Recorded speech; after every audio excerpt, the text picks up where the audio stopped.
Raise your hands for the forgotten. A hand on the shoulder can lift the soul. As we grow older, life takes its toll. Each winter grows colder, hearts turn to ice, yet hope glows in the dark of nights. Whispers blow, resilient souls burn bright.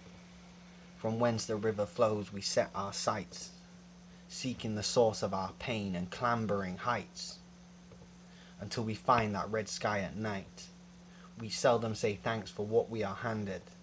At our very core we are shook when we are branded, placed in a box trying to implore the rights forefathers demanded. Where are we now, humanity at the rocks? People have meandered. Blood is spilled on the streets, more hands pull triggers than caress.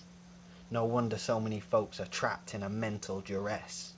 Hands drop bombs on the Middle East and it never hits the press. No wonder when we live in a society that fuels stress. No free time, no leisure, not just to relax but to reflect on values and what we treasure. Weighing up the world measure for measure, I would say it's time we realize we are birds of a feather. Yet instead we use our God-given hands to pluck one another to an unrecognizable state. Every time I see the news I'm struck by the world's condition, wondering if it's too late.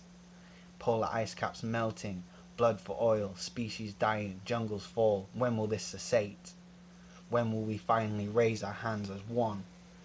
Will it be when stability and the planet begins to perish? Will it be when everything is gone and we have but a few things left to cherish? When will your hands stop clapping for cheap jokes and soccer goals? When will we join as one unified whole? Raise our hands and say enough is enough. Set aside pride and stop with the huffs. Put the corrupt in their deserved cuffs. So raise your hand and make it abrupt.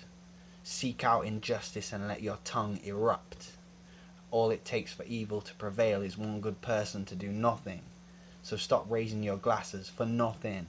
Start using your hands for what they were intended. Instruments of change, do so before we have to say this is how civilization ended.